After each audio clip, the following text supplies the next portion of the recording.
tuas misericórdias se renovam, a gente também cresça no conhecimento, nas experiências e sejamos transformados. Em nome de Jesus. Amém, Senhor Deus. Amém. Você pode se assentar. Ô, irmão, tem condição de puxar esse retorno? Não, esse aqui, um pouco mais pertinho aqui de mim. Está muito abafada a minha voz aqui em cima. Abra comigo a sua Bíblia em Gálatas, capítulo 1. Carta aos Gálatas, capítulo 1.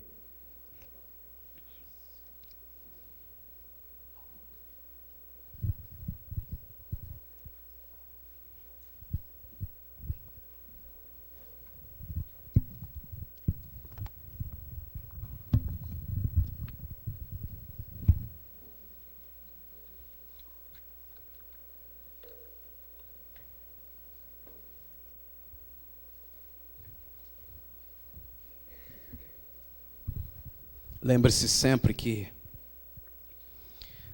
todo o nosso corpo, mas na verdade todo o nosso ser, com mais clareza, nossa mente, nossa alma, funcionam como receptores de mensagens.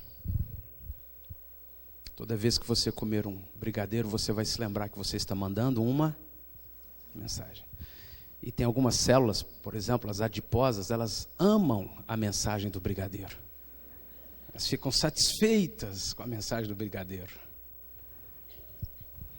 Gálatas capítulo 1, verso 6, Paulo escreve assim: admira-me que estejais passando tão depressa daquele que vos chamou na graça de Cristo para outro evangelho. Essa carta foi escrita logo depois do ministério de Jesus Cristo.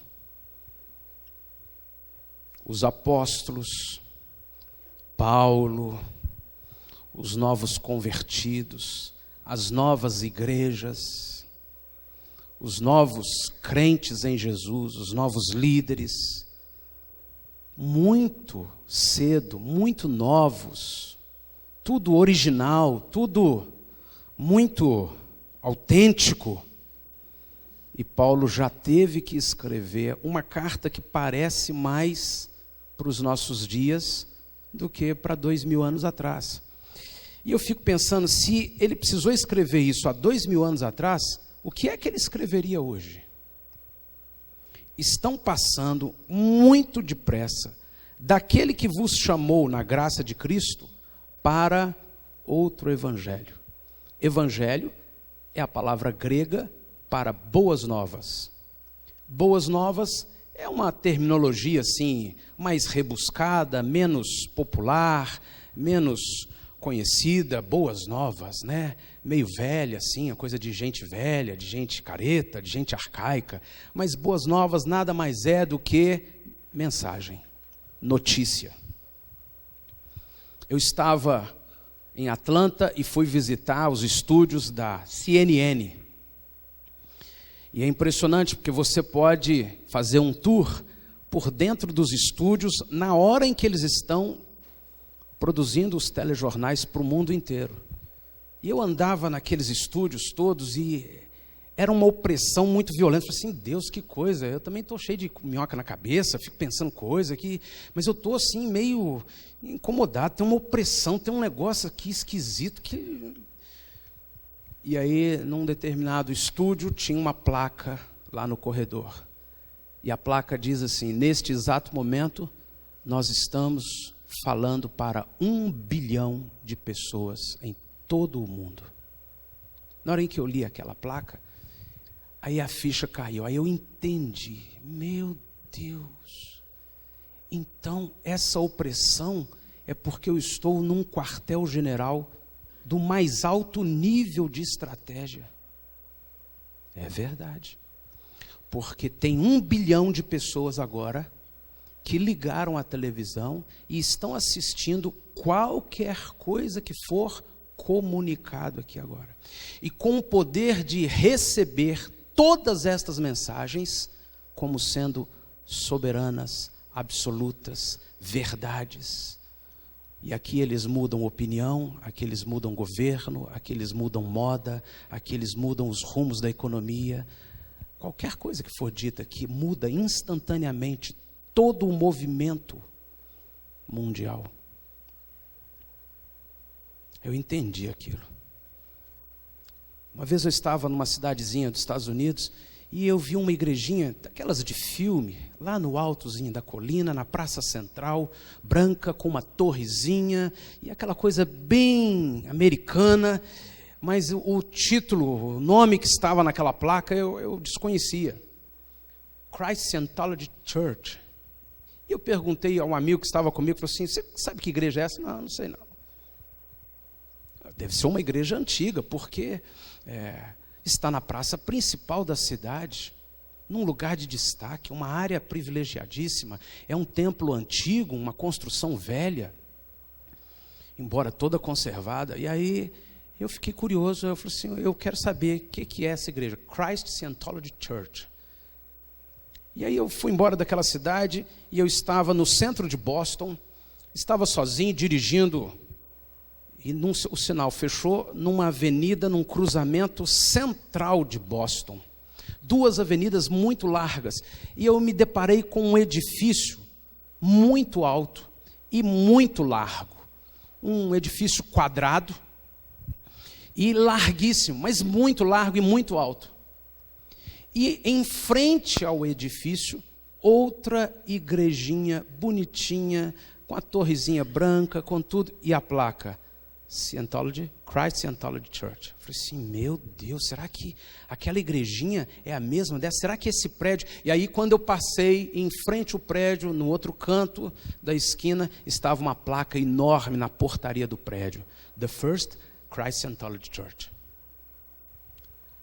Esse negócio não é tão assim. Aí eu fui descobrir que aquela igreja é uma mega potência no mundo inteiro.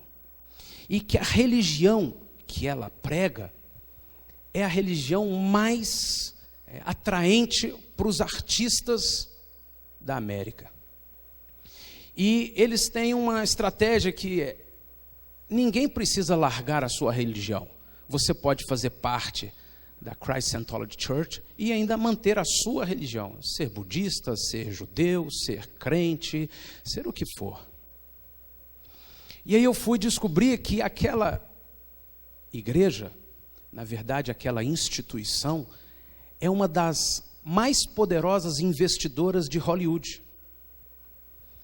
E que a maioria dos filmes que aquela instituição investe são filmes satanistas, de terror, de maldições, de violência. E aí eu comecei a entender um contexto espiritual. Porque eu já tinha para mim que tudo que eu recebia diante da televisão não podia ser recebido, nem mesmo com a convicção de que eu sou adulto, eu sei filtrar as coisas. Porque na verdade não é assim. Então, um dia eu peguei um limão, tinha um limão lá, parti o limão ao meio, você consegue imaginar isso? Eu parti um limão ao meio, você já partiu um limão ao meio e já viu ele tão cheio de caldo, muito caldo, o cheiro, cheiro de limão, alguém partiu um limão aí, e aí eu peguei aquele limão, espremi ele todinho, você consegue imaginar isso? Você espremeu um limão na boca inteirinho, todo, puro,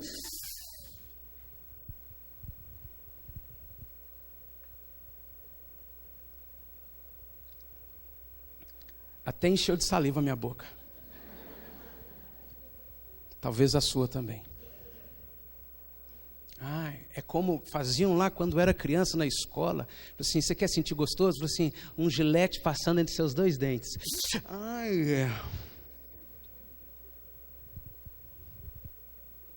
Para.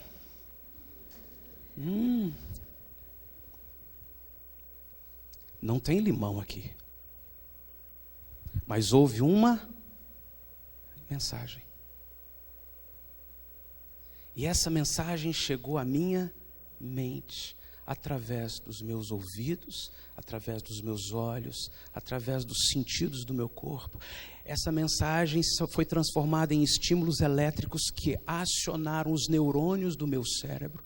E os neurônios do meu cérebro acionaram um universo que é insondável, chamado mente. Que na verdade já faz parte de um mundo que nós chamamos de mundo espiritual. E ele retorna instantaneamente em reações físicas, em vontades, em decisões. Esse é o circuito da mensagem. Não tem uma gilete passando entre seus dois dentes assim, pastor, para. Você sente a agonia. Que pastor é aquele? Aquele do gilete nos dentes.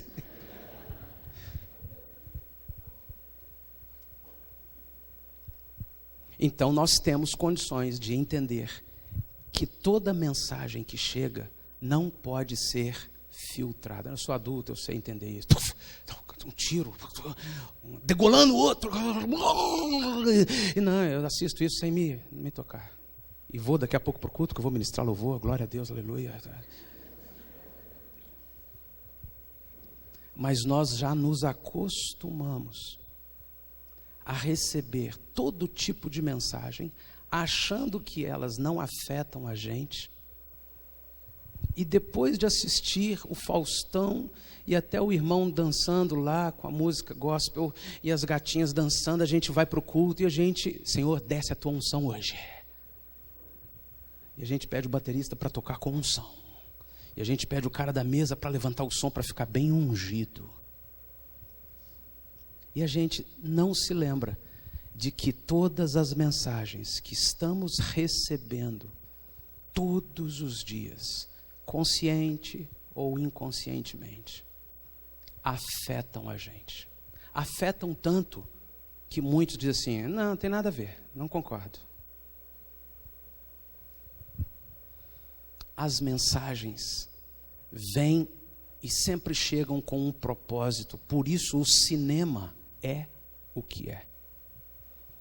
Esta semana a NASA lançou uma notícia de que o traje dos astronautas que eles desenvolveram, mais moderno, é igualzinho o traje do Buzz Lightyear.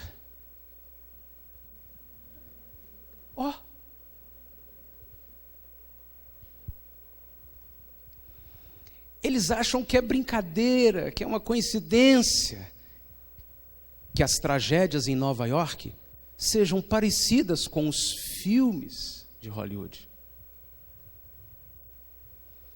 Que a desgraça na sociedade brasileira seja parecida com o que se vê nas avenidas do Carnaval.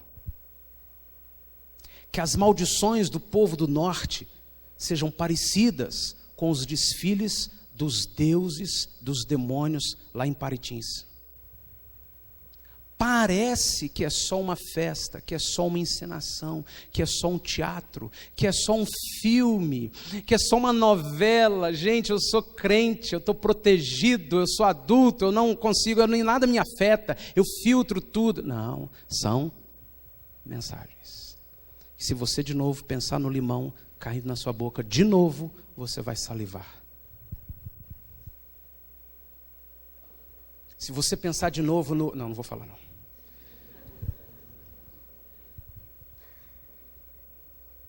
São milhares e milhares de mensagens chegando a nós todos os dias. E como se não bastasse, agora a gente faz 3, 4, 5 coisas ao mesmo tempo. Enquanto eu estou lendo a Bíblia, eu estou escrevendo no Twitter, eu estou lendo também as mensagens que chegaram lá no cantinho do Facebook, e eu também estou aqui me preparando aqui, porque eu preciso preparar essa coisa para a prova amanhã, e eu ainda tenho que pensar que amanhã, na hora que eu sair para o trabalho, eu tenho que... Nós nos tornamos, desde criancinha, as crianças agora, nós nos tornamos multitarefas, o tempo todo nós temos... Então ninguém tem paciência mais para ficar sentado num banco de igreja, ouvindo um pastor falando, e lendo esse livro que não tem nem fotografia. Meu Facebook está cheio de foto.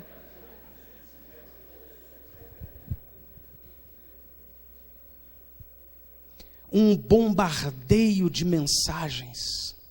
E precisam ser muitas, coloridas, cheias de foto, e tem que passar rápido. Se for uma coisa muito demorada, deleta. Estamos diante do que o mundo espiritual está fazendo com a nossa mente, através de mensagens.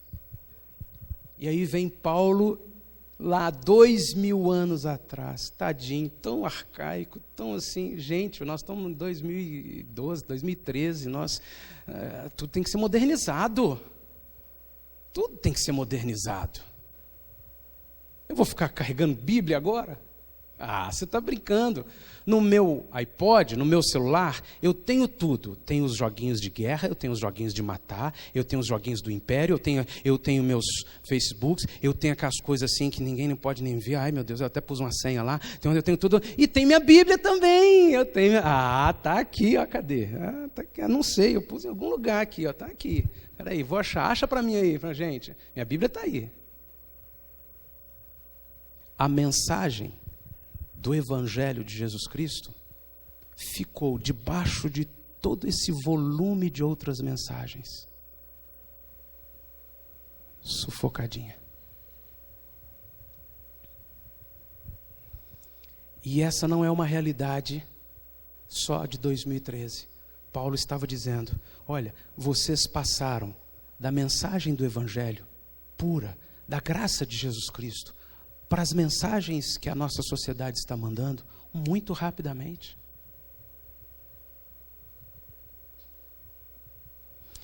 Admira-me que estejais passando tão depressa. Deixa isso para o povo de 2013, para nós aqui ainda não, gente. Passaram tão depressa daquele que vos chamou da graça de Cristo para outro evangelho, o qual não é outro, senão que há alguns que vos perturbam e querem perverter a mensagem de Cristo, o evangelho de Cristo. Mas, ainda que nós, ou mesmo um anjo vindo do céu, vos pregue evangelho que vá além do que vos temos pregado, seja amaldiçoado e afastado, anátema. Assim como já dissemos, e agora repito, se alguém vos prega evangelho que vai além daquele que recebestes, seja anátema. Primeiro fundamento que a gente tem que se lembrar e não pode abrir mão dele de jeito nenhum para raciocinar tudo isso. Esta palavra é a verdade. Pode parecer arcaica, mas esse é o decreto eterno de Deus, através do seu apóstolo Paulo, colocado na Bíblia Sagrada pelo próprio Deus, e isso é o único prumo que eu posso confiar para toda a minha vida, a Bíblia Sagrada. Então, esse decreto absoluto, soberano, Cristo, a palavra, está dizendo que eu não posso de forma alguma me atentar para as demais mensagens. Porque a palavra evangelho está aqui e ela para nós soa já caracterizada de religião.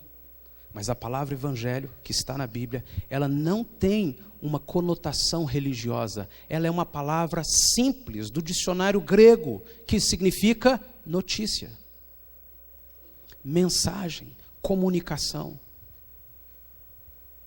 Então, antes de eu planejar para onde eu vou, é importante eu planejar aonde eu estou, eu enxergar melhor aonde eu estou. Onde nós estamos? Nós estamos num mundo que desde Paulo, escrevendo aos Gálatas, está se distanciando da mensagem do reino de Cristo por conta de uma infinidade de outras mensagens que chegam o tempo todo no cantinho da minha tela, no celular, enquanto eu estava orando. E nós embarcamos nisso. Então eu paro aqui para deixa eu twittar aqui, estou orando.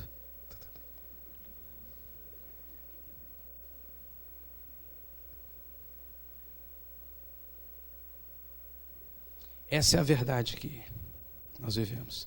Muito mais perto de nós, bem depois de Paulo, em 1850, portanto, mais ou menos 1800 anos depois daquela carta de Gálatas, houve um homem que escreveu o seguinte. Preste atenção que eu vou ler para você algumas frases de uma pregação desse homem. Existe um mal entre os que professam pertencer aos arraiais de Cristo, um mal tão grosseiro e sem imprudência, em sua imprudência, que a maioria dos que possuem pouca visão espiritual dificilmente deixará de perceber. Tem agido como fermento até que toda a massa fique levedada. Em que ano isso foi escrito? Quantos anos atrás?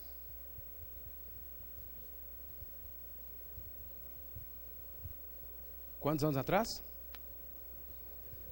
163 anos. Ele diz assim: a igreja abandonou a pregação ousada, como a dos puritanos. Em seguida, ela gradualmente amenizou seu testemunho. Depois, passou a aceitar e justificar as frivolidades que estavam em voga no mundo. E no passo seguinte, começou a tolerá-las em suas fronteiras. Agora, a igreja as adotou sob o pretexto de ganhar as multidões. Eu vou repetir o parágrafo e você avalia se é de 1850 mesmo. A igreja abandonou a pregação ousada, como a dos puritanos. Em seguida, ela gradualmente amenizou o seu testemunho. Depois passou a aceitar e justificar as frivolidades que estavam em voga no mundo. E no passo seguinte, começou a tolerá-las em suas fronteiras. Agora, a igreja as adotou sob o pretexto de ganhar as multidões. Paulo cita um versículo em Gálatas, diz assim: vocês passaram muito depressa de um evangelho puro de Cristo para outro. E 1850 anos depois dessa progressão, vem esse irmão chamado Charles Spurgeon e escreve que a igreja já estava nessa condição que mais parece a condição de hoje. E embora pareça a condição de hoje, eu não consigo imaginar o que Paulo ou Spurgeon teria de ataque do coração ao chegar hoje. Porque eu tenho 47 anos e há 30 anos atrás, quando eu tinha 17, não existia nada do que nós estamos vendo hoje. Então eu já me admiro de algumas coisas que nos distanciaram do evangelho puro. Imagina Spurgeon. Porque lá na época dele, há 163 anos atrás, ele já estava dizendo: nós já descambamos, irmãos. Não podemos aceitar isso no meio da igreja. Ele diz assim: as escrituras não afirmam em nenhuma de suas passagens que promover entretenimento para as pessoas é uma função da igreja. Se esta é uma obra cristã, por que o Senhor Jesus não falou sobre ela? Ele, na verdade, disse: ide por todo mundo e pregai o evangelho a toda criatura. Ele mesmo concedeu uns para apóstolos, outros profetas, evangelistas, pastores e mestres.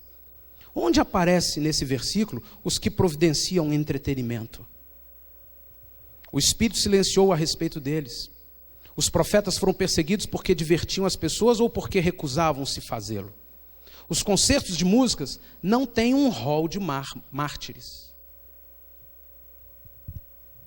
Se Cristo houvesse introduzido mais elementos brilhantes e agradáveis em seu ministério, teria sido mais popular em seus resultados, porque seus ensinos eram perscrutadores. Não o vejo dizendo: Pedro, vá atrás do povo e diga-lhe que teremos um culto diferente nesta manhã. Algo atraente, breve, com pouca pregação. Teremos uma noite agradável para as pessoas. Depois que Pedro e João foram encarcerados por pregarem o evangelho, a igreja se reuniu para orar, mas não suplicar. O Senhor, concede aos teus servos que, por meio do prudente e discriminado uso da recreação legítima, mostremos a estas pessoas quão felizes nós somos.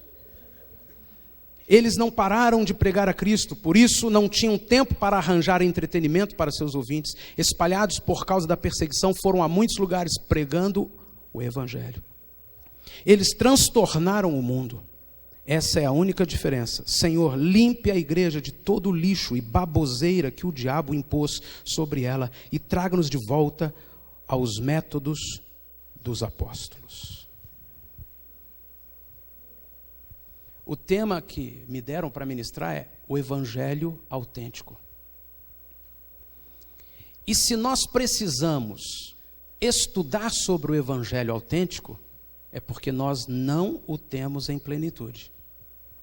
Se nós estivéssemos vivendo nele, ninguém precisaria estudá-lo. Então, primeira convicção, que ninguém ache que eu estou falando daquilo que está lá fora. Que eu estou falando do irmão A, B ou C. Ah, ele falou do fulano. Ah, ainda bem. Pastor, fala mesmo, pastor. Fala mesmo, porque eu também concordo. Ninguém conseguiu nada falando dos outros. Ninguém conseguiu nada dizendo, eu sou contra, eu não quero sair. Eu quero estar falando de mim. No máximo, com liberdade, se vocês permitirem, estar falando de nós. Senhor, nós estamos vivendo um evangelho longe do teu evangelho autêntico. E, Senhor, eu não quero apenas identificar os erros pelo prazer ou a pretensa autoridade de apontar erros. Eu quero identificar erros para conquistar mudanças para mim. Eu quero identificar o evangelho autêntico. Eu quero identificar o que o Senhor quer para que eu seja transformado. Isso é o que eu quero, Senhor. Olha o que esse irmão disse em 1700 e alguma coisinha. Jesus, teu sangue e justiça são meu bem maior. São minhas vestes de glória. E em meio aos mundos perversos, nestes campos de batalha, com alegria eu levanto minha cabeça. Com ousadia me levantarei em teu grande dia, pois quem me acusará? Por meio deles, teu sangue e tua justiça, sou completamente absolvido do pecado e do medo, da culpa e da vergonha. Quem disse isso foi um pastor, um bispo alemão da Morávia chamado Ludwig Zinzendorf.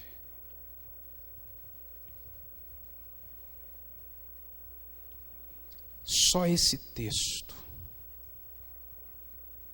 que embora não seja um texto da Bíblia, é um texto de um santo de Deus, já é o suficiente para a gente entender o quanto nós estamos vivendo fora desse ambiente. Teu sangue e tua justiça são meu bem maior.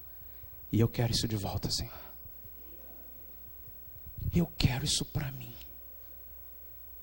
Eu vim aqui buscar um diploma, porque se eu tiver escola, eu vou ter mais uma graduação para o meu ministério. Mas, Senhor, eu já desisti disso. Eu quero o Senhor. Eu quero o teu evangelho puro.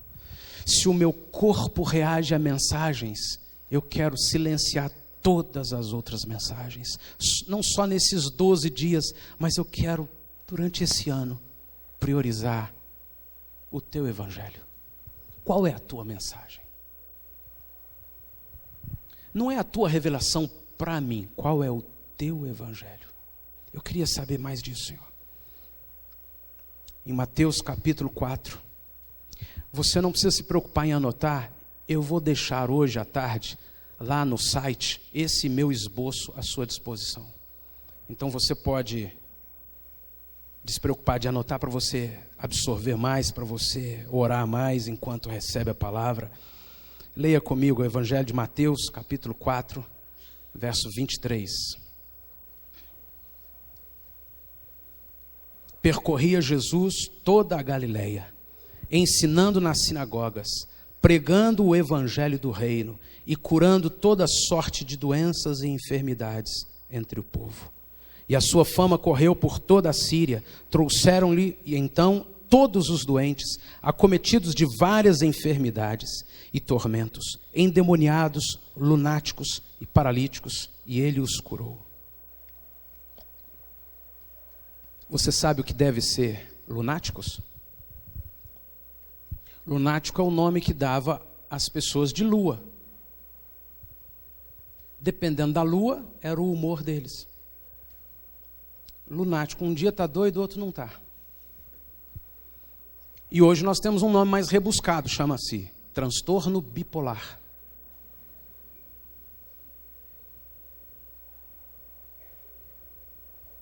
Jesus vinha e curava todos eles. Da Galiléia, Decápolis, Jerusalém, Judéia e da além do Jordão, numerosas multidões o seguiam. Percorria Jesus, ensinando o evangelho do reino. Diga comigo, o evangelho do reino. As notícias do reino.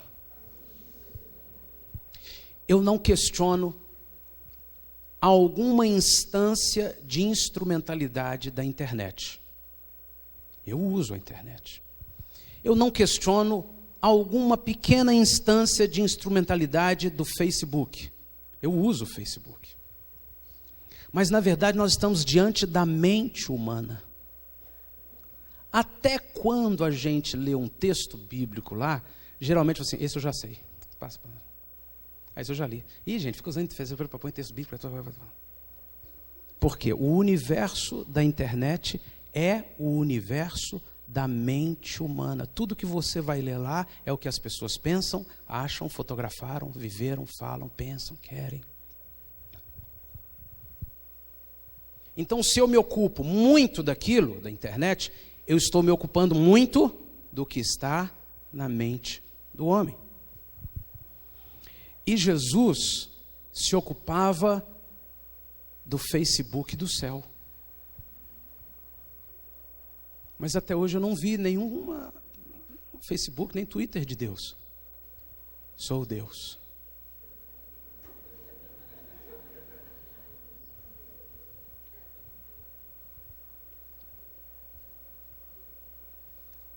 Quantos curtiram, hein? Gente, tem alguém que está sendo curtido mais do que o Facebook de Deus. Não, Deus agora está já com quantos? Quantos milhões? O evangelho do reino, ele vem comunicado pelo seu Espírito através de Jesus Cristo. E Jesus Cristo é a palavra. Eu não estou dizendo que não se pode ler Bíblia na internet, que não se pode ter Bíblia no iPad, no computador, no iPod. Não estou dizendo isso. Porque a palavra não é nem esse livro que está aqui, que se eu colocar ele no fogo, queima. A palavra não é essa peça física aqui. Mas existe uma dimensão espiritual chamada a palavra, que pode estar distante de mim ou pode estar dentro de mim. E se ela está dentro de mim, ela ocupa minha mente, minha agenda, meu tempo, meus pensamentos, de forma soberana.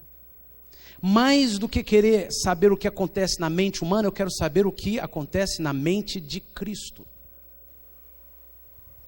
Porque o evangelho de Cristo, o evangelho do reino de Cristo, ele é absolutamente diferente do evangelho desse mundo, do evangelho desta sociedade. E nós não estamos falando só de igreja ou fora de igreja, estamos falando do ser humano, o evangelho desta sociedade. Seja no ambiente religioso, seja no ambiente comercial, no ambiente de diversão. Senhor, eu quero o teu evangelho. Porque Jesus andava por essa terra proclamando o evangelho do reino. Eu quero saber qual é o evangelho do reino. E existe uma estrutura na nossa mente que determina a opção do mais fácil. Você sabe por que o engenheiro precisa construir escada com degraus absolutamente uniformes? Porque se você subir uma escada em que o degrau é um pouquinho maior ou um pouquinho menor do que o outro, você tropeça e cai. Primeiro, porque o nosso corpo, a nossa mente, nosso cérebro, tem a capacidade e a função de determinar qual o andamento, qual o ritmo, qual a condição dos meus avanços. Então, se eu subir o primeiro degrau com tal altura, o meu corpo, pode ter absoluta certeza, vai querer subir todos os demais degraus com a mesma altura. Se um deles for um pouco mais alto, eu vou bater o pé. Por quê? Porque o meu corpo já disse, só suba sua perna o suficiente. Porque também existe um princípio mental, do funcionamento da nossa mente, do nosso cérebro, que determina que o meu corpo vai optar pelo menor esforço. E naturalmente que isso é consequência da natureza pecaminosa. Todos nós. Pega para mim.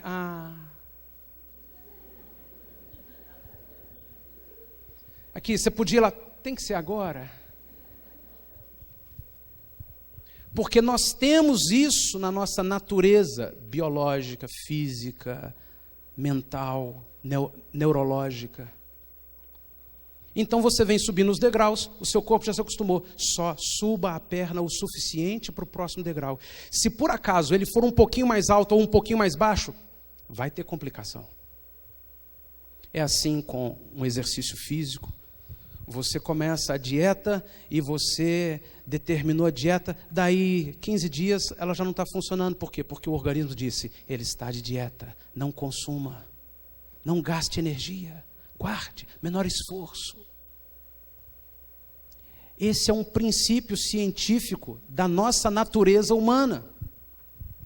Então, nós vamos procurar o que é mais fácil, o que é mais simples. Por isso nos acomodamos, por isso nos acostumamos.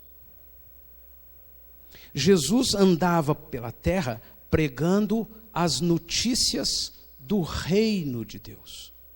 E as notícias do reino de Deus, elas demandam esforço, porque o reino é tomado por esforço. E nós somos a geração, e até os mais velhos agora já estão entrando nesse ambiente, que nós sabemos dominar a tecnologia, mas nós não estamos afim do esforço. E aí estamos vendo só um aspecto sintomático. Nós estamos identificando uma consequência de um outro evangelho. Não de uma forma mística, religiosa, mas prática no nosso dia a dia. Então, eu prefiro não ter comunhão com aquele irmão, que aquele irmão é muito chato, então eu prefiro ficar na internet, eu assisto o culto, porque eu estou assistindo o culto, nos Estados Unidos, maravilhoso. E aquelas pessoas são maravilhosas. Lá não tem defeito. Lá não tem os problemas da minha igreja. Por que o Senhor me pôs aqui, Senhor? Mas um profeta veio e disse, eis que tem coisas grandes para você, filho. Te levarei pelas nações. Isso, Deus, me leva embora daqui, porque eu não aguento mais aqui. Nós já vivemos debaixo da influência de outros evangelhos, de outras notícias. Agora, o evangelho do reino, ele é único, porque não existe outro reino. Existe um império, o império das trevas, mas reino, só um. Nem na Inglaterra tem reino mais. Aquilo é só fantasia, aquilo é só diplomático, aquilo é só embelezamento. A rainha não manda nada. Até os ditadores lá do Oriente, todos estão caindo. Até aquele menino lá da Coreia está falando assim, nós vamos nos abrir. Não existe um reino, só existe o reino de Cristo. Daniel havia profetizado isso. Lá no sonho em que ele interpretou de Nabucodonosor, ele disse, é uma estátua que tem 4 impérios, são os 4 grandes impérios da terra, e uma pedra cortada sem auxílio da mão humana, veio e esmiuçou todos os outros impérios. Só o reino de Cristo prevalecerá. Agora, reino implica em algumas coisas que nós não temos costume. Então, se eu falar assim, irmão, a partir de hoje você não pega no microfone mais. Eu quero você só... Eu não estou aqui na igreja para ficar sentado em banco, não. O que é? Você sentado, eu não aguento ficar sentado em banco, não. Eu vou para outra igreja. Porque nós nos tornamos pequenos reinos. Eu mando em mim. O que o pastor vai meter a mão na minha vida? O que é isso? O que alguém vai falar comigo? O que eu tenho? O que é isso? Se eu precisar, eu entro no Google, ele me fala tudo. Se eu precisar de ajuda, eu entro na internet, eu sei tudo, eu pesquiso, não quero saber de ninguém. Eu decidi. Esse é o outro evangelho, porque o evangelho do reino implica em um rei. E a gente religiosamente tem uma noção de rei. Tu és meu rei, Senhor, rei, Senhor. Mas o que você, eu estou achando que eu vou... Peraí, eu tenho um rei? Tenho. Então eu preciso saber o que ele quer. Não, mas tem coisas que eu que decido, eu que já estou dando meu nariz. Não, eu só quero o que o rei quer. Mais do que isso, um reino implica em leis. Mais do que isso, um reino implica em valores. Quais são os valores do reino de Deus? Então eu estava com a minha esposa numa agência do correio, na cidade americana, e aí era uma fila até bem grande, e eu não sabia qual envelope usar, tinha vários envelopes. E aí eu falei assim, eu vou perguntar à moça. Aí a minha esposa falou assim, não, espera. Não, eu só vou perguntar. Entrei lá na frente de todo mundo e encostei no balcão e falei assim, escuta, eu posso fazer... A moça apontou a fila. Eu só vou fazer uma pergunta. Aí eu voltei, a minha esposa...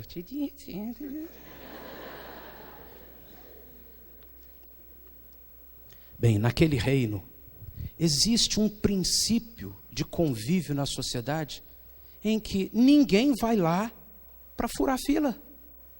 Mas é só para fazer uma pergunta. Nem para fazer uma pergunta.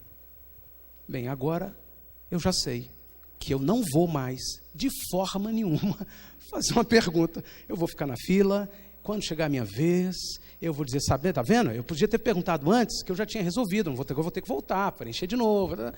Mas eu tenho que me submeter aos princípios, aos valores, aos hábitos do reino. Mas nós dizemos que pertencemos ao reino de Cristo, que estamos com a mensagem do reino, mas nós temos hábitos distintos.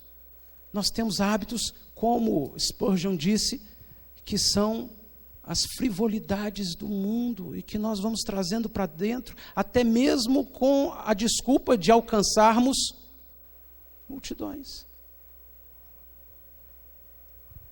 Senhor, eu quero o teu evangelho.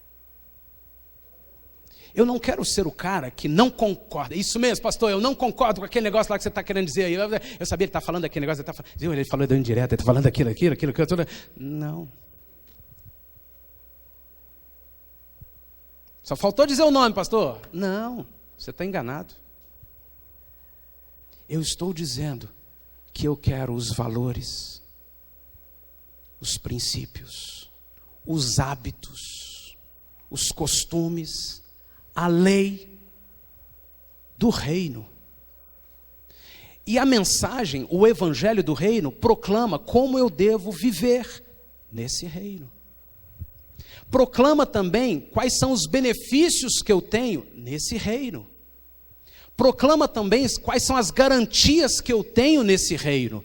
Eu tenho uma garantia nesse reino de que a cada manhã as misericórdias do Senhor se renovam sobre a minha vida e o inimigo não me toca. Eu tenho essa garantia, eu quero viver a beleza, o benefício dessa garantia, eu quero. Então eu preciso viver o reino, e a mensagem do reino me comunica que eu tenho essa garantia e como eu faço para usufruir dessa garantia.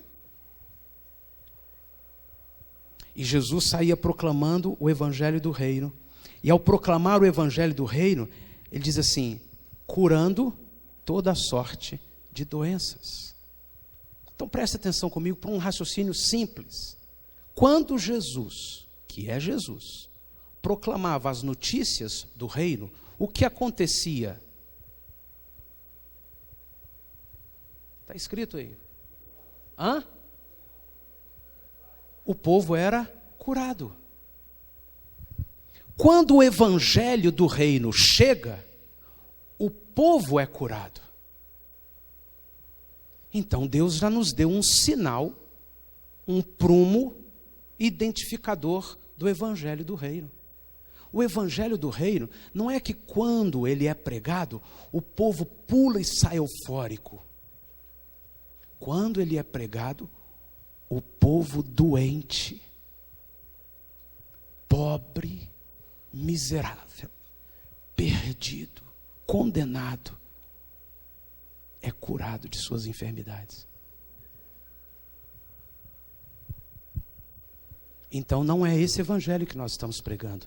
Porque qualquer pessoa que começa a fazer as reuniões com os ministérios de louvor, descobrem que nós ainda estamos entupidos de problemas, de enfermidades, de atritos, de doenças. E se você quiser mergulhar um pouquinho mais para conhecer isso, todas estas doenças e enfermidades, você vai descobrir que nascem em sentimentos de rejeição, de que tomou meu lugar, de que eu não gostei.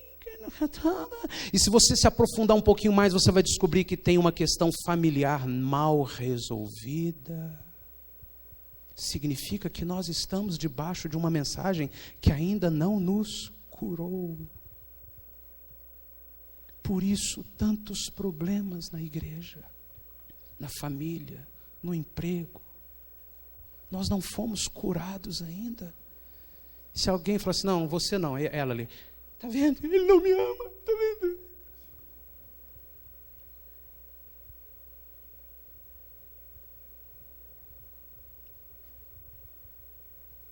Jesus, com o seu reino, quer nos curar. Nos curar. Nós achamos que ele quer que a gente proclame a mensagem. Então proclama, ele usa mula, irmão. Ele usa pedra. Mas com relação a nós, ele não quer usar, ele quer curar. E a expressão mais bíblica para isso que eu estou dizendo está lá em Romanos, quando ele diz assim, que ele nos quer conformes à imagem de seu Filho, Jesus. Isso é, cada dia mais curados, edificados, transformados. E a música não está fazendo isso no meio da igreja. Pelo contrário, a música está criando uma geração de pessoas que só querem saber de equipamento, de show, de dinheiro.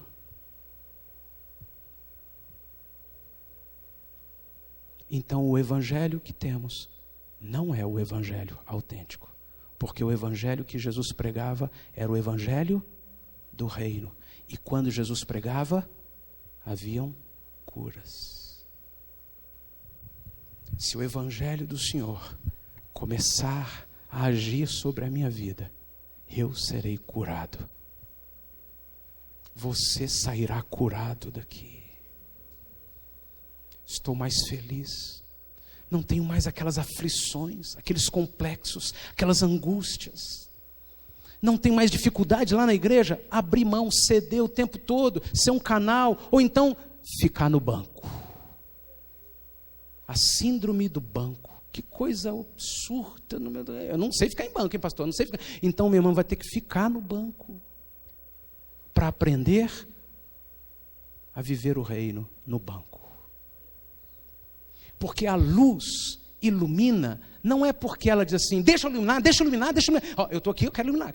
Ela fica ali. Agora, se eu acender o interruptor, eu produzo nela uma queima, uma combustão. Se você encostar a mão lá, você vai sentir o fogo. E é essa queima, e esse fogo, que gera luz. Então, eu não preciso me incomodar de estar no banco, ou de não estar fazendo, ou do meu ministério ainda não ter alcançado tal patamar. Eu só preciso que o Senhor, com o seu reino, queime minhas impurezas para que eu tenha os valores, os princípios, a forma de pensar do reino de Cristo. E então, naturalmente, a luz vai brilhar. Naturalmente, a árvore vai dar frutos. E é o que Deus quer para mim e para a sua vida. No Sermão da Montanha, capítulo 5, logo depois desse versículo que nós lemos, Jesus traz algumas coisas que são impactantes. Um homem chamado Mahatma Gandhi. Quantos ouviram o testemunho de conversão do Mahatma Gandhi? Levanta a mão. Quantos ouviram? Não, ele não se converteu. Ainda bem que ninguém levantou a mão. Mahatma Gandhi não tem um testemunho público de ter se convertido. Ele não era cristão, declaradamente, abertamente. Mas sabe o que ele disse? Ele expressou uma frase que se tornou conhecida, que diz assim: se acontecesse uma tragédia e todos os livros da terra fossem queimados e não sobrasse nada, apenas o Sermão da Montanha, então não teria se perdido nada.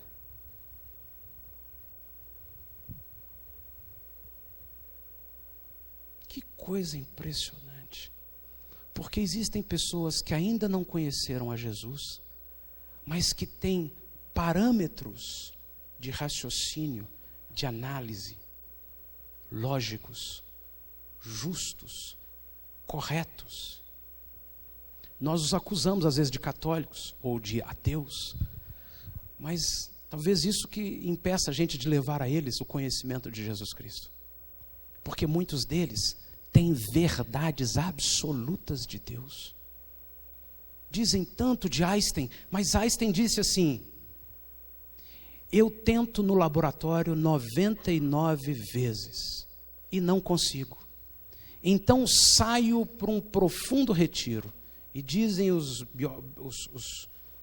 biógrafos de Einstein, os escritores que testemunham, seus amigos, que às vezes ele ficava 1, 2 semanas longe, ninguém sabia onde ele estava lá numa casinha na montanha.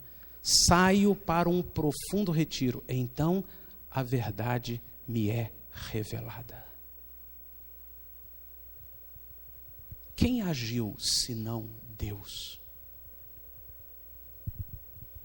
Mas nós, com os outros evangelhos que tomamos para nós e achamos que são o evangelho de Cristo, nós nos tornamos um gueto, uma bancada evangélica, uma música evangélica, uma moda evangélica. Nos tornamos mais um segmento evangélico e vamos entrar para as planilhas do marketing. Alcançar o público evangélico. Só isso. Esse não é o evangelho de Jesus. Porque o evangelho de Jesus, quando é proclamado, ele nos cura. E nós começamos a ler o Sermão da Montanha. Veja comigo o capítulo 5 de Mateus.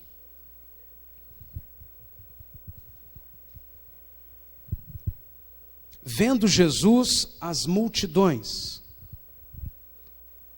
Se você nunca esteve no Oriente, se você nunca esteve em Israel ou em algum país árabe, você pode ter a ideia do árabe, o cara do petróleo.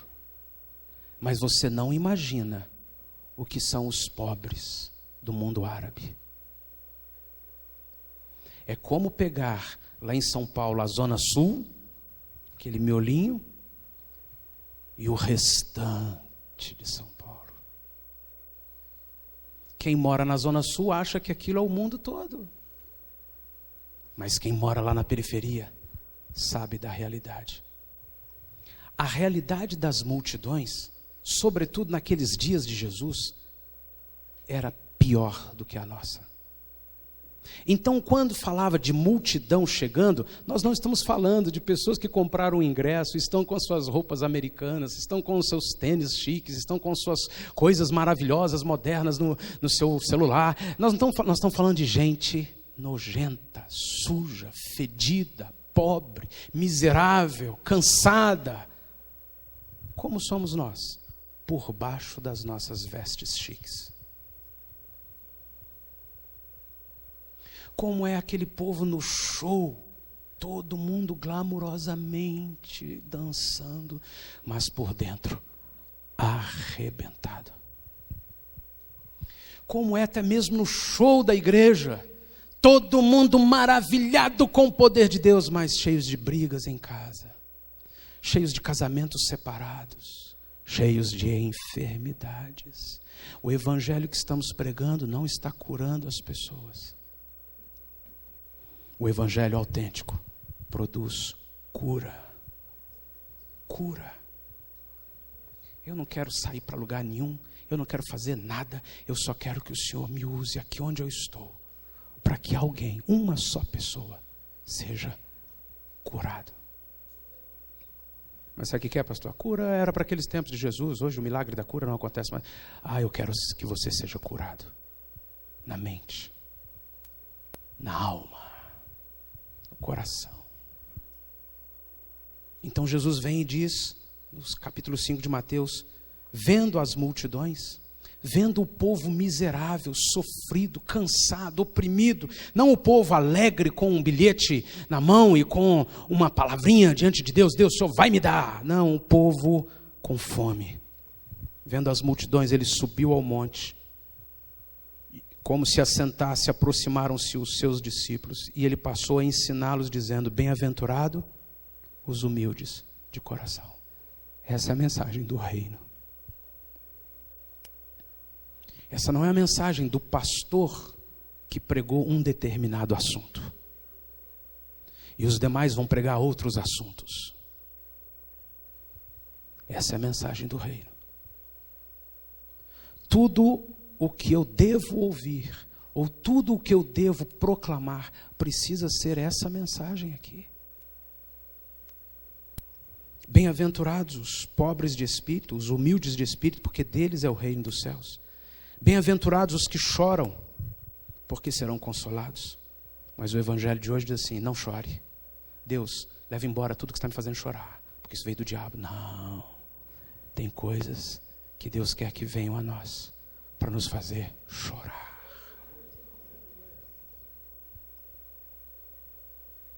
Tem motivos de choro mais importantes do que meu namoradinho, meu celular que quebrou, ou o emprego que eu quero, a viagem que eu quero. Tem motivos mais sérios. Eu quero chorar esses choros, Senhor. E é um mover do Espírito para quem pertence ao reino. Eu não estou falando para quem é salvo, não.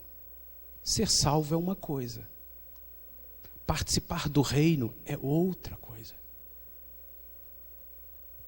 Jesus diz assim: bem-aventurados os que choram, porque serão consolados. Bem-aventurados os mansos, porque lá em casa, na hora em que a briga estoura, quem vai herdar a terra são os mansos. Com o meu pastor que fez uma injustiça comigo, quem vai herdar a terra são os mansos. No trânsito, com alguém que veio e bateu no meu carro, quem vai herdar a terra são os mansos. No emprego, com o meu salário, com fulano, com o meu colega de trabalho, na escola, quem vai herdar a terra são os. Essa é a mensagem do reino do meu Deus. Mas a mensagem de hoje, ser bobo, não leva desaforo para casa de jeito nenhum. Crente, mas Senhor, dá licença aqui 5 minutos.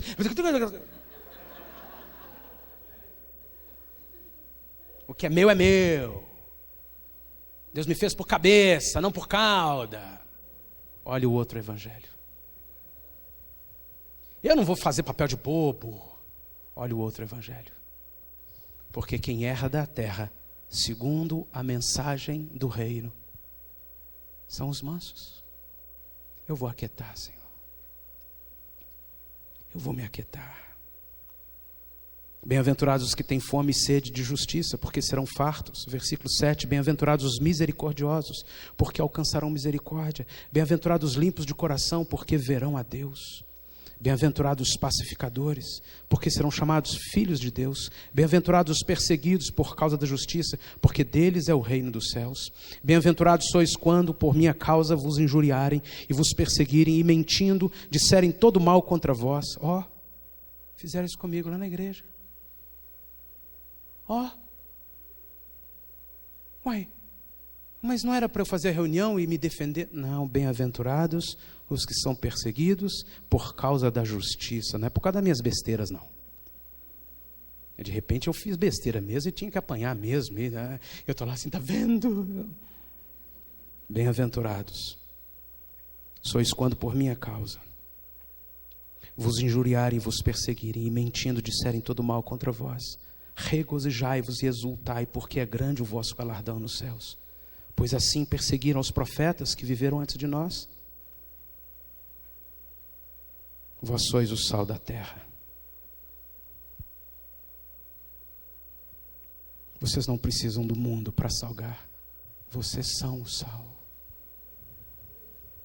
Vocês não precisam conquistar o mundo para salgar. Vocês são o sal. Vocês não precisam se misturar ao mundo para salgar. Vocês são o sal. Você não precisa ir para a cidade grande, para a igreja maior da cidade. Você não precisa ter a banda, o grupo. Você não precisa ter isso, aquilo. Você é o sal da terra. Mas euzinho, eu não consigo, eu sou tímido. Você é o sal da terra. Se você for a alguém, se você entrar na casa do familiar, se você entrar no seu ambiente de trabalho convicto disso, você vai salgar. Você vai salgar, irmão. Vós sois o sal da terra. Se o sal se tornar insípido, como pode lhe restaurar o sabor? Para nada mais presta, senão para, lançado fora, ser pisado pelos homens. Os discípulos, a luz do mundo, vós sois a luz do mundo. Não se pode esconder a cidade edificada sobre um monte, nem se acende uma candeia para colocá-la debaixo do alqueire, mas no velador, e alumia a todos os que se encontram na casa. Assim brilhe também a vossa luz diante dos homens, para que vejam as vossas boas obras e glorifiquem a vosso Pai que está nos céus. Eu posso produzir aqui um mega show e chamar de boas obras. Os homens verão estas minhas ditas boas obras e eles não glorificarão a Deus. Eles dirão assim, cara, arrebentou. Mas se eu estiver no altar do Senhor, no meio do fogo, e o meu comportamento, as minhas atitudes, as minhas reações, as minhas palavras comunicarem o amor de Jesus, gerarem cura na vida de alguém, aí eu posso chamar de boas obras. E as pessoas verão essas boas obras e dirão, bendito seja o Senhor Todo-Poderoso. Ao invés de aplaudirem a mim, eles vão render suas vidas a Jesus e vão cair em pranto diante do Senhor, arrependidos. Não é assim que acontece. Não é assim. Assim também assim é meio fantasioso. No Evangelho do Reino de Jesus, no Evangelho autêntico segundo a Bíblia, é assim que acontece. Ele, na sua mensagem, ele proclamou, verão suas boas obras e glorificarão a Deus. O que é que nós fazemos para viver essa mensagem? Espírito Santo, o que é que eu preciso fazer? Eu vou estudar aqui talvez uma oficina de música, de composição, de instrumento, de vocal, de técnica. Eu vou aprender algumas coisas importantes para mim. O que é que isso vai fazer? Como isso será útil para que eu viva esse evangelho. Eu quero aprender a afinar a minha voz. Eu quero aprender a compor arranjos para que isso seja uma ferramenta, a fim de que vidas ao meu redor sejam curadas, transformadas. Eu quero isso, Senhor. Em Mateus 24, leia em Mateus 24.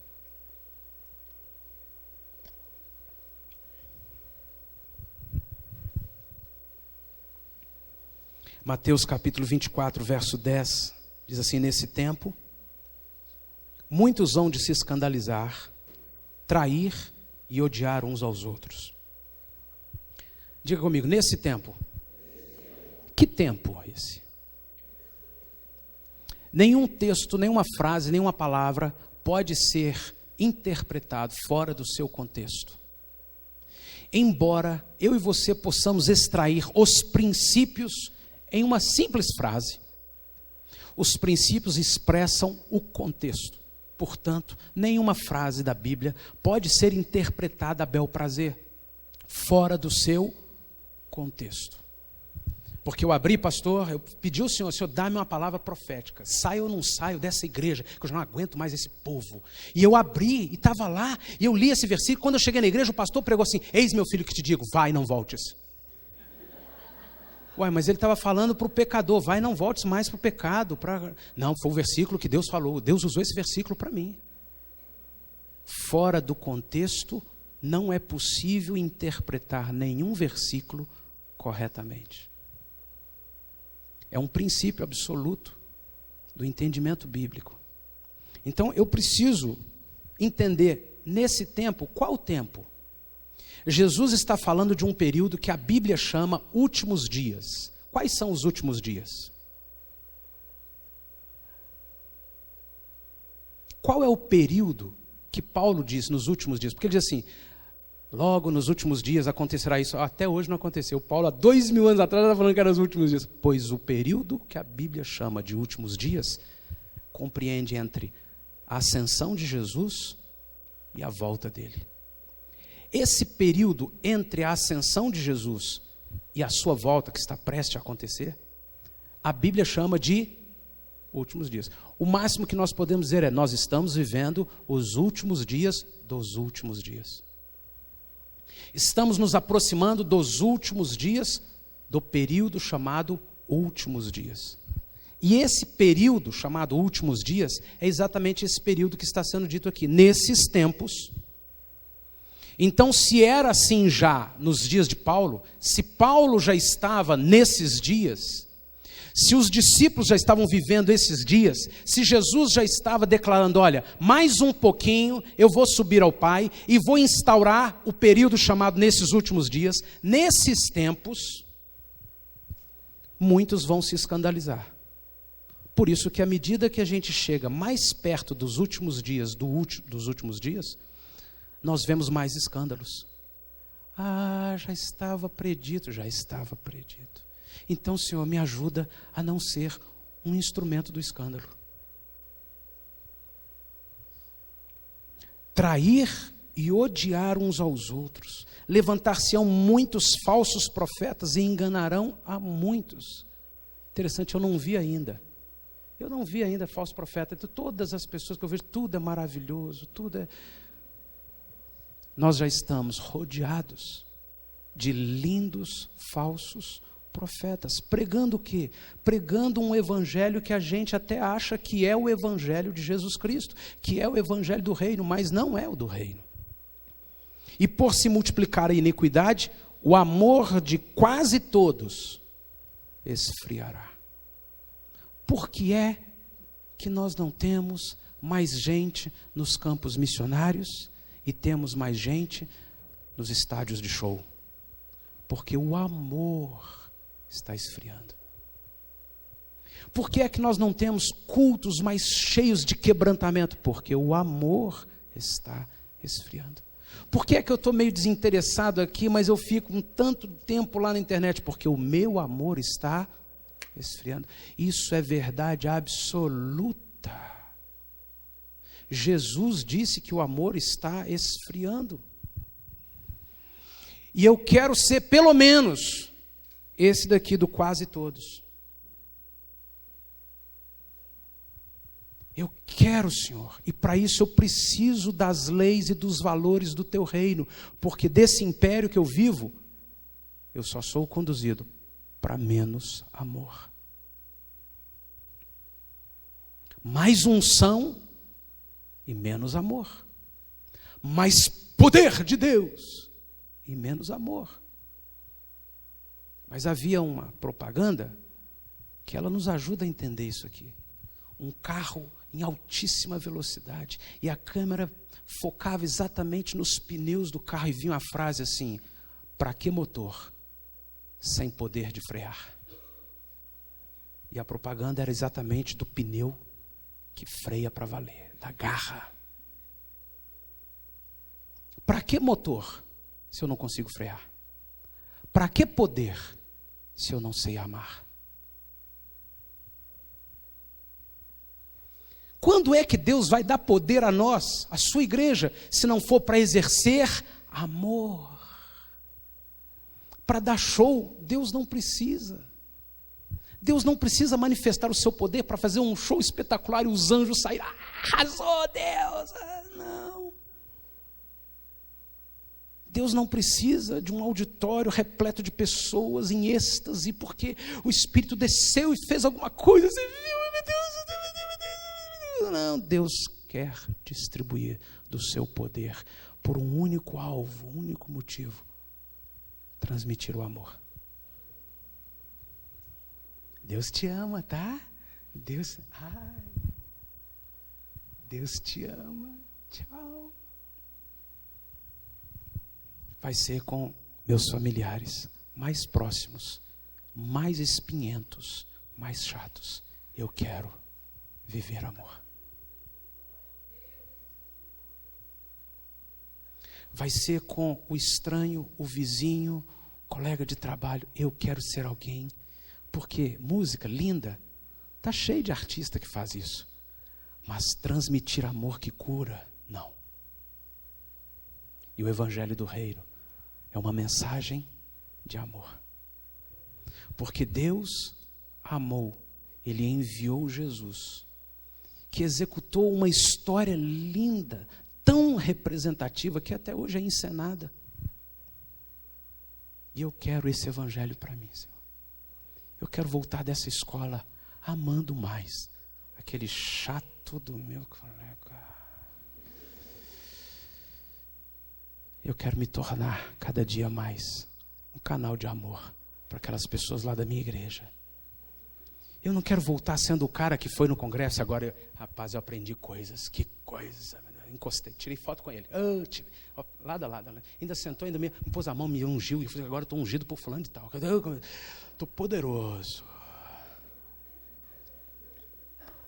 Como é que foi lá? Rapaz, eu fui quebrantado, eu fui totalmente transformado por o Senhor. Eu voltei com uma vontade imensa de amar, de amar. Muitos hão de se escandalizar, trair e odiar uns aos outros. Levantar-se-ão muitos falsos profetas, e por se multiplicar a iniquidade, o amor de quase todos esfriará. Aquele, porém, que perseverar, essa é a palavrinha mais difícil, irmão. Não vai fluir fácil. Poxa vida, Deus está abençoando, tudo está fluindo. Oh, meu Deus, que coisa lá, vamos embora. Não. Jesus disse que, embora uma série de coisas aconteçam, pela provisão miraculosa dele, eu não tenho que me preocupar mais. Eu preciso concentrar-me no perseverar. Persevera, filho. Mas está todo mundo dizendo que agora é assim. Persevera, filho. Mas está todo mundo dizendo: você não vai aproveitar essa oportunidade? Persevera, filho. Mas eu estou com vontade de ir para outro lugar, não sei o que, porque outra igreja, aquela turma, a programação, o evento. Persevera, filho. Aquele que perseverar, essa é a mensagem do reino, até o fim, esse será salvo. A gente pode entender, numa linha de raciocínio, fundamentada em muitos conceitos errados, que assim, se eu perseverar, no final eu serei premiado com a salvação. Aí eu vou encontrar um teólogo de imediato que diz assim, não, isso aí é heresia.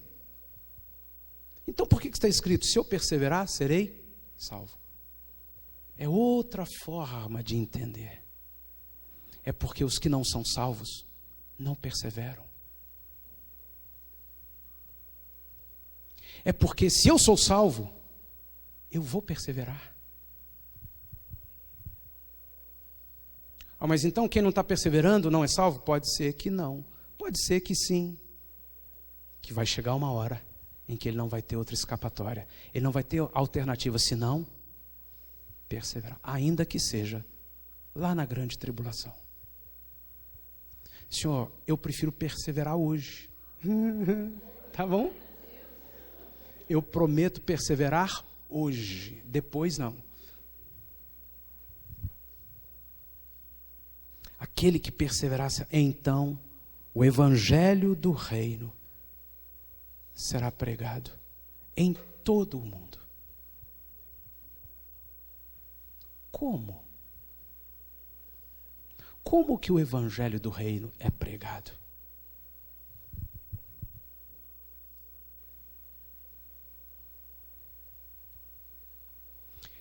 Deus nunca trouxe nada à luz para confundir a gente.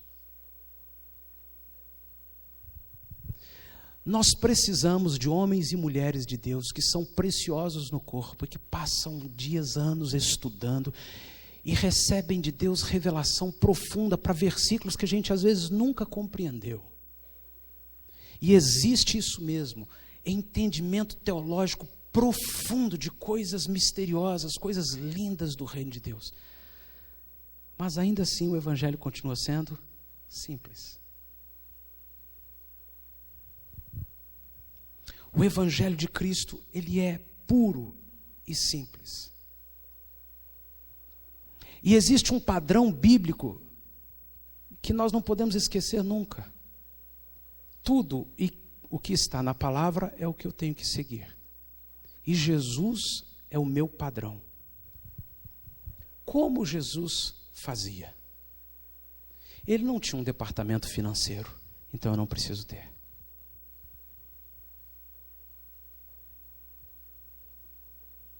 Jesus não saía conquistando o mundo inteiro, então eu não preciso. Jesus, segundo a ótica de hoje, bobamente só ficou na Galileia. Cara, como é que pôde? Só na Galileia você podia ter feito, olha, se pudesse ir para Roma, se pudesse ir para as outras nações, só na Galileia. Mas gente, Roma é a Globo daqueles tempos. Roma abre todas as portas. Não, só aqui na Galileia. Aí nesse vale pequenininho, você já foi em Cafarnaum, é uma cidadezinha medíocre, não vou nem falar o nome, porque senão o irmão vai ficar chateado, mas não tem cidade nenhuma aqui perto. Jesus ficou lá, na sua cidade, na sua igreja pequena, no meio daquele povo que você diz assim, esse povo não entende. Se fosse lá com aquela equipe, se fosse lá com aquele povo, lá as coisas acontecem. Não, Jesus falou assim, aqui, nesse lugarzinho, é aqui que eu vou ficar. Jesus é o meu padrão. E como é que Jesus comunicou o evangelho do reino? Vivendo naquele lugarzinho, com os pobrezinhos, com a gentinha, com o povinho, e caminhando para a cruz.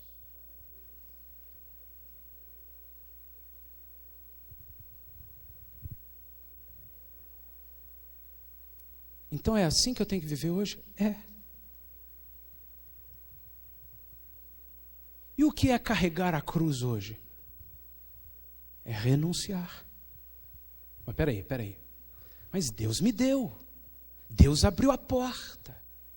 Eu estou... Não. O que faz a luz brilhar é o fogo que consome. O que faz o ministério alcançar muito mais longe é a cruz. Satanás queria, porque queria que Jesus não subisse naquela cruz. Se tem uma coisa que você pode ter certeza que Satanás desejava, era que Jesus não morresse. Porque ele sabia que se o grão morrer e cair em terra, ele vai dar muito mais fruto. Então, se o padrão da minha vida for de renúncia, eu vou morrer pensando, eu podia ter ido, eu podia ter feito, eu podia ter acontecido, eu podia ter, meu Deus, mas eu decidi por uma vida de renúncia. Eu vou morrer com um pensamento que é um dardo do inimigo. Mas se eu tivesse feito, mas se eu tivesse aberto a mão, se eu tivesse facilitado, se eu tivesse... Mas eu decidi viver uma vida de renúncia. Mas assim você não vai alcançar, assim você não vai fazer, assim seu material, assim seu ministério, assim sua igreja. Eu decidi uma vida de renúncia, porque essa é a mensagem do evangelho do reino. E é assim que Jesus viveu, e ao renunciar até a morte, e morte de cruz, o Pai multiplicou o evangelho. Até o dia de hoje nós somos alcançados. Eu quero seguir esse padrão. Porque outro evangelho que me diz que outras pessoas, que outras estratégias, que outros valores vão fazer com que o meu ministério é outro evangelho. Eu não quero ele para mim. Outro evangelho que diz que aquele povinho que está lá, que nem quis vir no congresso que eu vim, que nem tem aquela... quando eu chegar... aquele é o meu povo. O Senhor me pôs ali para tratar comigo, para me moldar. Se eu agia e reagia de outra forma, eu vou agir e reagir do jeito do reino agora. Porque eu quero, para mim, o evangelho do reino. E o padrão de Jesus é o padrão da cruz. Quem quiser, pois, salvar a sua vida, perdê-la. E quem perder a sua vida, por causa de mim e do evangelho. Diga comigo, por causa de mim e do evangelho. São as palavras de Jesus. Jesus, eu quero perder a minha vida por tua causa. Porque eu considero hoje que essa é a mensagem do teu reino. E eu quero perder a minha vida por causa do evangelho. De Jesus e do evangelho. Eu quero. Mas qual evangelho? O evangelho do reino. Que sem discussão, sem precisar me provar, é absurdamente diferente do evangelho do mundo. Do evangelho gospel, do evangelho da modernidade. Porque o evangelho que estamos vendo hoje não cura as pessoas. Não exalta a cruz, a renúncia. Exalta a minha identidade, a minha personalidade, os meus feitos, os meus dons. Isso é sinal suficiente para eu entender que esse não é o evangelho autêntico. Negar-se a si mesmo. O evangelho autêntico de Cristo, a gente pode ver em Marcos 8:34, convocando a multidão, juntamente com seus discípulos, disse-lhe: se alguém quer vir após mim, negue-se a si mesmo e tome a cruz e siga-me. Cortar na própria carne. Abrir mão do que é possível, do que é lícito, do que é conquistável. Em Romanos capítulo 1, verso 16. Porque não me envergonho, diz Paulo, do evangelho. E para Paulo não havia outro evangelho, a ponto dele nem falar o evangelho do reino, o evangelho de Cristo. Ele já particularizou a palavra popular notícias. Então ele está dizendo, não existe notícias para mim a não ser as do reino. O médico pode falar, o consultor pode dizer, o fulano pode sugerir, não existe outra notícia para mim senão a do reino. Então eu nem preciso destacar que é a notícia do reino, é a notícia. Eu não me envergonho do evangelho, porque ele é poder de Deus. Sabe o que é isso? Você ter uma dor de cabeça, terrível dor de cabeça, e você tomar um remédio, e em 3 minutos o remédio fazer efeito e levar embora a dor de cabeça. Meu Deus, que remédio é esse? Eu quero esse remédio. Me dá um nome aí. Gente, que coisa boa, em 3 minutos. Agora imagina que o que você fez foi colocar no seu corpo um conjunto de informações, de mensagens, de elementos químicos que conduziram uma mensagem ao cérebro. E o cérebro passou a funcionar de tal forma que não percebesse mais a causa da dor. Foi só isso que aconteceu.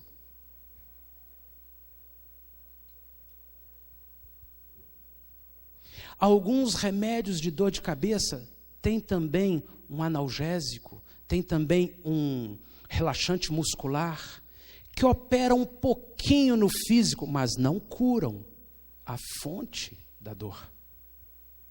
Eles fazem com que o meu cérebro passe a funcionar de tal forma que não perceba mais a dor. Então o remedinho que eu tomei é uma mensagem. Eu decido comunicar ao meu corpo uma mensagem. Desse tamanhozinho, simples, insignificante, mas que às vezes eu não tenho no bolso. Agora, se eu posso falar assim, de um remédio, de uma droga, você pode multiplicar isso ao infinito e pensar que uma frase, a cada manhã, as misericórdias se renovam. É uma mensagem que faz a minha mente funcionar de outra forma. E eu não apenas não sinto a dor mais, mas ela atua em tudo e ela gera cura.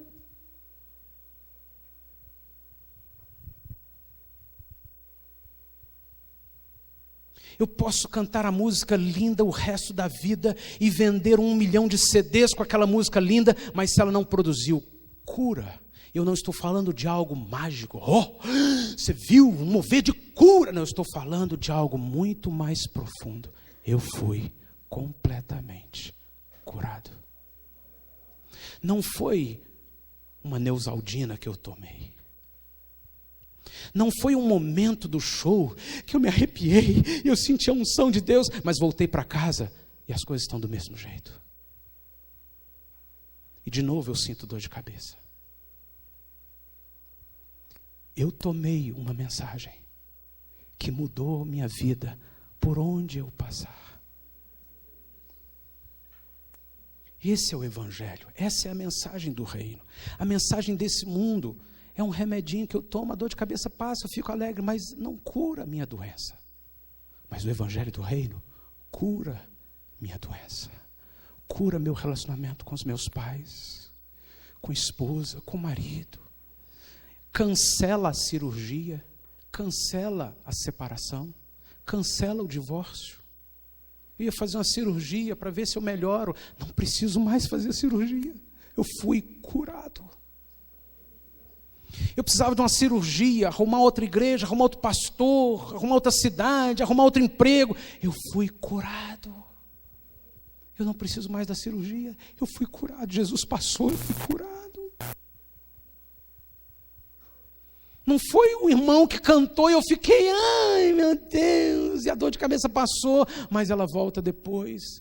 Eu fui curado e eu quero esse evangelho autêntico para mim. Eu não quero outro evangelho. Sou eu que vou decretar um nível de renúncia para mim. Porque o evangelho do reino implica em renúncia. Renunciei. Sou eu que vou usar o que é possível e frutífero usar da internet, do que for, mas sou eu que vou decidir. Eu não vou ocupar meu tempo com as informações da mente humana. Eu quero encher meu coração com as informações do reino. com a mensagem do reino, com o evangelho do reino. Pois não me envergonho do evangelho, porque ele é poder. Ele não é analgésico. Ele não apenas me tira a dor. Ele é poder. Poder de Deus para a salvação de todo aquele que crê. No versículo 17 diz: visto que a justiça de Deus se revela no evangelho. Diga comigo: a justiça de Deus se revela no evangelho. A gente pode ler de outra forma: a notícia de Deus se revela na mensagem, na notícia. Qual notícia? As milhares que eu recebo por toda a mídia e toda a tecnologia de hoje? Não. Essas daqui. Essas daqui. E diga-se de passagem, não é essa notícia embutida no meu iPod, onde todas as demais coisas são mais importantes. Não é essa mensagem daqui embutida na minha agenda, onde eu só paro para ela no culto. E mesmo assim, se não for o pastor falando, nem fico, não gosto daquele irmão falando. Não, é essa mensagem como a única, a principal. O evangelho que é o poder de Deus. A mensagem, a justiça de Deus se revela no evangelho de fé em fé, como está escrito: o justo viverá por fé. Porque não me enviou Cristo para batizar, mas para pregar o evangelho, diz Paulo. Não com sabedoria da palavra, para que não se anule a cruz de Cristo. Eu estou terminando, preste atenção aqui. A nossa sabedoria anula a cruz de Cristo. Tem coisa mais grave do que isso aqui, irmão? Os nossos feitos, as nossas conquistas, elas vão nos colocando no trono, no centro. Elas vão nos apresentando um segundo evangelho. E seja anátema quem seguir o outro evangelho.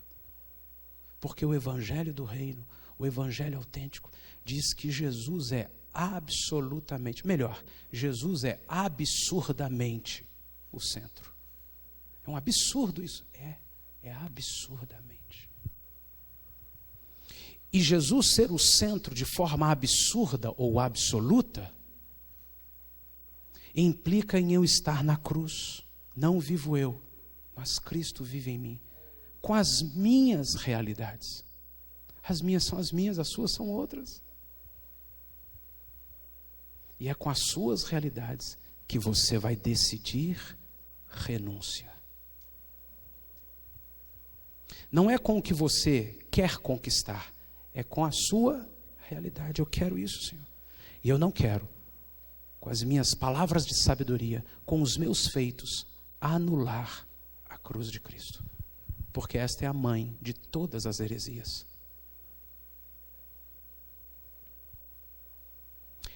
Essa é a causa de todos os desvios. Porque Paulo diz assim: se Jesus não tivesse ressuscitado, em vão seria a nossa fé. Significa, a cruz é o centro do reino de Cristo nesta terra. Jesus morrer na cruz? Não. O segredo da eternidade se chama renúncia, entrega. E Jesus expressou isso com a sua vida na terra. E o evangelho dele nos ensina a viver assim e expressar isso com a nossa própria vida. Fecha os teus olhos, irmão.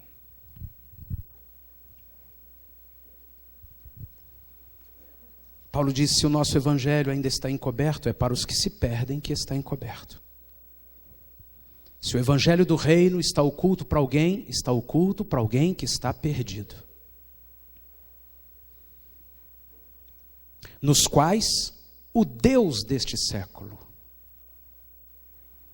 o Deus deste século, cegou o entendimento dos incrédulos, para que não lhes resplandeça a luz do Evangelho da glória de Cristo, o qual é a imagem de Deus.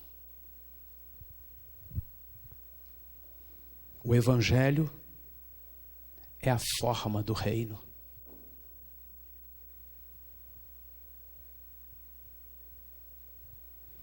O reino tem uma forma e uma estratégia pura, simples demais, que para alguns chega a ser simplória.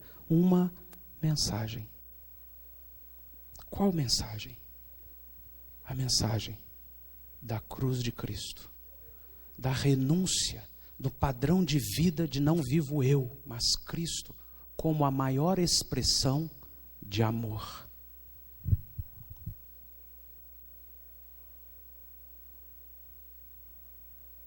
João disse: eu vivo ando no meio do céu, tendo um evangelho eterno, para pregar aos que se assentam sobre a terra, e a cada nação e tribo, língua e povo, dizendo em grande voz: temei a Deus, até na eternidade. A estrutura divina de mensagem continuará prevalecendo. Porque a forma de Deus fazer todas as coisas é pela palavra. Por isso Jesus é chamado o Verbo. Até na eternidade, eu vou continuar vivendo essa realidade. Ele libera uma mensagem, eu proclamo uma mensagem e as coisas acontecem. E na eternidade, João diz que o Evangelho, que é eterno, proclama: temei a Deus e dai-lhe glória, pois é chegada a hora do seu juízo. Adorai aquele que fez o céu e a terra, e o mar e as fontes das águas. Eu vivo por mensagens. O diabo sabe disso e trabalha para mandar mensagens pela televisão, pelo cinema, pela novela, pelas pessoas, por tudo. Ele manda mensagens. Meu cérebro muda de comportamento porque recebeu uma mensagem. É mensagem de todo lado, porque Deus fez assim. Mas sou eu quem vou mudar de vida, para que a mensagem do reino seja a prioritária, a soberana, a que predomina. E a mensagem do reino foi pregada desde o início. Antes de Jesus, João Batista andava pelo deserto, pregando: arrependei-vos e crede no reino de Deus. Jesus andou por esta terra, Mateus 4, pregando: arrependei-vos, porque está chegado, é chegado o reino. Essa é a mensagem do Evangelho, e eu quero ela para mim. Eu não quero apenas uma grande revolução na igreja evangélica brasileira, não quero nada disso. Eu quero, Senhor, o Evangelho do Senhor na minha vida. Eu quero, Senhor, a graça do Senhor. Eu quero, Senhor, a vida do Senhor. Eu quero, Senhor, teu poder. Eu quero, Senhor, fecha os seus olhos. Meu corpo, entrando pelas minhas veias. Se a dor estiver muito forte, o médico nem me dá um comprimido, ele aplica na veia. Corre mais rápido ainda. E a mensagem chega no cérebro mais rápido ainda. E o meu cérebro passa a agir de outra forma e me livra da dor. Se tiver que ser para curar a fonte da dor, aí é outra história. O Evangelho que nós temos visto ao nosso redor não é o autêntico, porque ele traz apenas entretenimento. Ele apenas distrai a dor de cabeça. Ele apenas não me deixa mais sentir a dor do corte ou do tumor. Eu não quero esse Evangelho para a minha vida. Mas o teu Evangelho não é aquele que eu saio gritando que tenho. O teu Evangelho é aquele que me leva para a cruz. O teu evangelho é aquele que me leva para diante do fogo. E se eu consigo proclamar alguma coisa, às vezes é só choro. E se eu puder proclamar alguma coisa mais, eu quero proclamar atos de amor.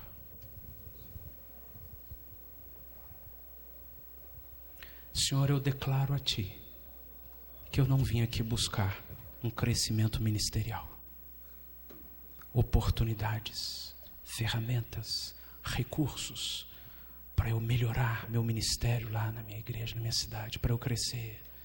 Eu vim aqui para buscar o Teu evangelho.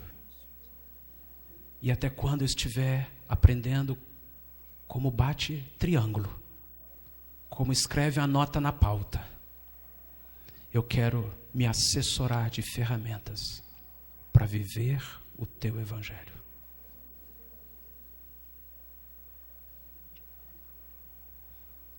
Eu quero dizer para o Senhor, como quem prega uma placa de bronze na coluna principal do prédio, como aquele que põe uma pedra fundamental debaixo dos alicerces.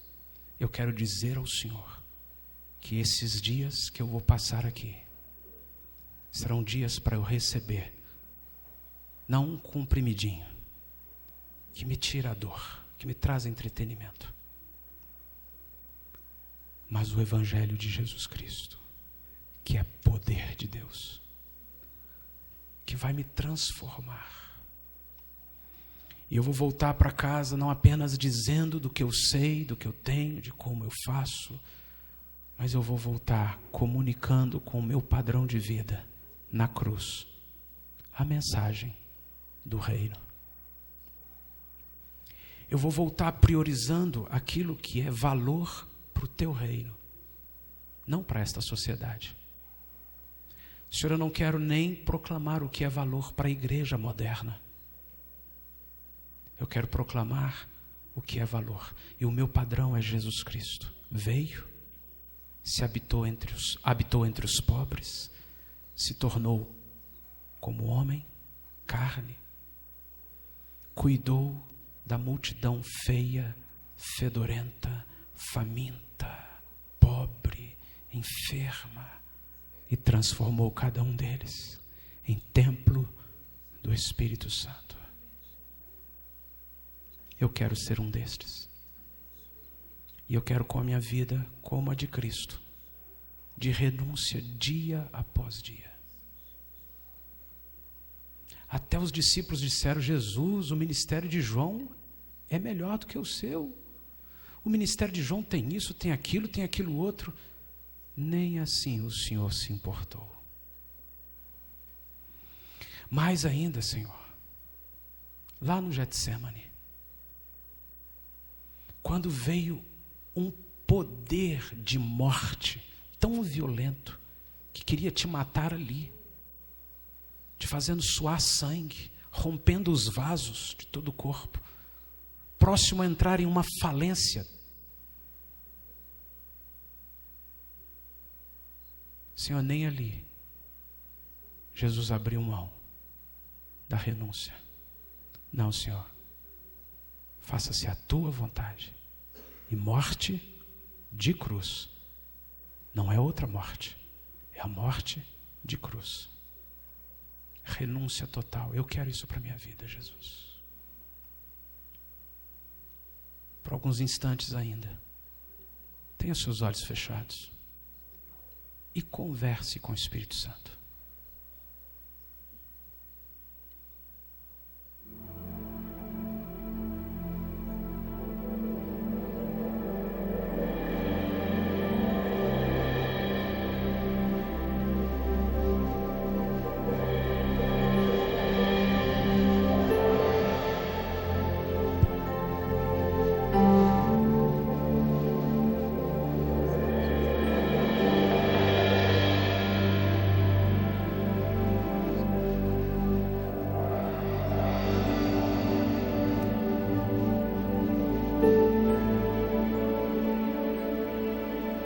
Sou pecador, eu te feri, sou devedor. O bem que eu quero, este eu não faço, meu Senhor. Eu buscarei tua presença pelo sangue de Jesus. Confiadamente me humilharei, meu Deus. Não se preocupe em cantar. Não deixe que nada te distraia. Continue com seus olhos fechados, isso vai te ajudar. Mais do que isso, se prostre na presença dele. Sou pecador, eu te feri, sou devedor. O bem que eu quero, este eu não faço, meu Senhor. Eu buscarei tua presença pelo sangue de Jesus. Confiadamente me humilharei,